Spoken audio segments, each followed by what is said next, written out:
When Red Bull's undercarriage was put on show in Monaco, saying everyone got excited is an understatement. Some engineers went as far as calling it F1 Aero PORN. But now that the excitement has passed and competing F1 engineers have had a good look at Red Bull's backside, how much did the exposure of their undercarriage at the Monaco Grand Prix hurt Red Bull's 2023 season? Stay with us as we give you the answer and reveal what Newey thinks of the Copycats. Adrian Newey, considered one of the most accomplished engineers in Formula 1, has been crucial in Red Bull's achievements over the past couple of years. Soon after Red Bull's establishment, Newey became a part of the team located in Milton Keynes and spearheaded the development of their 4 championship-winning cars from 2010 to 2013. Additionally, he also made significant contributions to Max Verstappen's recent triumphs. "Theoretically, I'm in charge of everybody, but I never look at it that way," says Adrian Newey. Red Bull currently holds a commanding lead over Mercedes in this year's Constructors' Championship, with Max Verstappen and Sergio Perez leading the drivers' standings.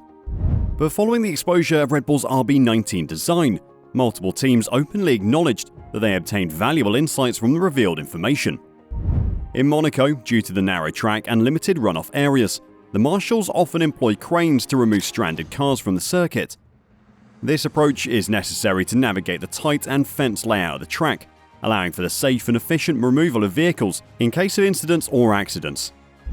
With these regulations, the most important bit is the bit you don't normally get to see, Mercedes trackside engineering director Andrew Chauvelin told reporters on race day. Even Mercedes admitted to obtaining a significant collection of images that their aerodynamicists are now thoroughly examining, indicating their interest in studying Red Bull's design for potential advantages of their own. Mercedes technical director James Allison openly acknowledged that these details have provided the aerodynamicists with material to carefully analyze and study in detail. The images have given Mercedes valuable information to thoroughly review and consider for potential improvements to their own aerodynamic approach. When everyone had a good ogle at Red Bull's exposed floor design, it reveals the complex interplay of airflows beneath the car, influenced by the airflow above it. This is something all Formula 1 teams are aware of. The floor of a Formula 1 car is considered the most aerodynamically crucial region, as the shaping of the ground effect plays a significant role in determining the car's performance. This area is particularly challenging for rival teams to observe and study, unless circumstances arise, such as the overturning of a car or its elevation into the air, as was the case with Sergio Perez's vehicle after he crashed into the barriers during Saturday's qualifying session. These rare occurrences provide a glimpse into the typically concealed and closely guarded floor design. Tom McAuliffe, the performance director of Aston Martin, acknowledged that the exposure of the wooden plank, a mandatory component running down the middle of the floor in every Formula 1 car, would offer valuable information. McAuliffe emphasized that even the wear patterns on the plank provide insights into the contact points and interactions with the track surface. He further mentioned that numerous aerodynamicists throughout the pit lane are eagerly examining the exposed data to gain further understanding and potential performance benefits. But how does the number 1 driver on the grid feel about having their secrets revealed?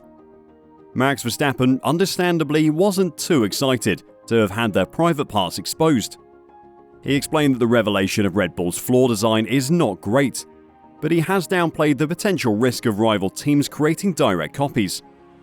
Verstappen seems confident that simply replicating the design will not provide a significant advantage to their competitors. Of course, the other teams are not stupid either. Even if they were to copy it completely, it would not fit the philosophy of their car. You have to adjust a lot of things around that as well, said Verstappen. And he doesn't seem to be the only one in the Red Bull camp unfazed by the whole affair.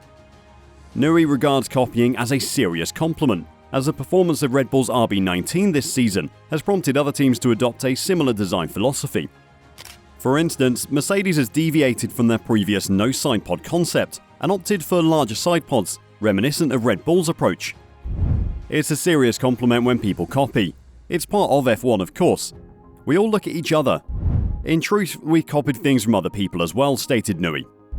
Prior to each Grand Prix, Newey says he frequently examines other cars on the grid and shared his insights on the matter. He stated, "Most of the time it's about observing something intriguing. I take a closer look at how our own car performs in that specific area, and whether the concepts employed by other teams can inspire any innovative developments for our own vehicle." His approach involves not merely copying, but understanding the rationale behind design choices made by others, and exploring if they offer any valuable ideas for further improvement. Red Bull appears to be open to taking inspiration from various sources, as Chief Engineer Paul Monahan acknowledges. Monahan stated that it is unrealistic for the team to get every aspect of the car perfect right from the beginning. He explained, "When we introduce a new car and place it on the track for the first time, we cannot assume that we have the best solution in every area of the car. We use lap times as a benchmark to evaluate different solutions." Monahan further highlighted that if another team, such as Williams, introduces a floor design that proves advantageous and is subsequently adopted by other teams, it serves as a clear indication that the design had merit and could offer performance benefits. But he too doesn't seem too concerned to see the recently exposed undercarriage. He acknowledges that just seeing the setup is a long way off from actually being useful to their rivals. If we disrupt someone else's development plan, it will likely increase the time it takes for them to implement changes on their car, he explained. To create such an intricate floor design and achieve the precise control needed, allowing Red Bull to generate impressive downforce without the bumpy porpoising issues faced by some teams, requires exceptional understanding and expertise. What's more telling is trying to understand. There are a few bits where you can see what they're doing geometrically, so you can mock something up and test it and try and understand what they're trying to achieve, and then use it on your own car. So that's clear, and everyone will be doing that. Despite concerns surrounding the status of the Canadian Grand Prix, Red Bull remains unfazed by the possibility of competitors copying its floor design. The team confidently asserts that such application will not enhance their rival's speed or performance. Monahan emphasized the importance of proper integration rather than a mere imitation. An uninformed replica won't necessarily result in improved performance, it needs to be integrated. The floor geometry is a crucial factor for these cars. There's a phase lag between people seeing it, getting it onto their car and actually going faster with it. A better description is that an ignorant copy isn't necessarily going to go faster. It has to integrate, and it's not just a bit of floor geometry. But the real advantage for Red Bull's rivals lies in not directly copying their floor design, but in expanding their understanding of the underlying scientific principles necessary to develop similar designs independently. Red Bull's dominance presents a significant challenge for other teams, including those in the upper echelons of the grid, and even for a team like Williams. The pursuit of evolving their knowledge and expertise in this area is crucial for competitors to bridge the gap and challenge Red Bull's supremacy. Despite the nonchalant confidence, the Red Bull ring is definitely on alert. Newey has expressed the need for a proactive approach, stating, "We must anticipate being challenged, and therefore continue our development." In Formula 1, even a slight hint of complacency can result in swift overtaking by competitors. Around the time of the Japanese Grand Prix in September, we will assess where everyone stands, but we must remain disciplined and committed to our development path. It's only our car that we can change. We can't influence what those guys do. So we'll keep plugging away in our own manner and we'll try to be quickest. It seems like a valuable outlook, but how much can this positively ensure the Red Bull streak? The team has reason to be concerned. Giving away trade secrets is never a good thing.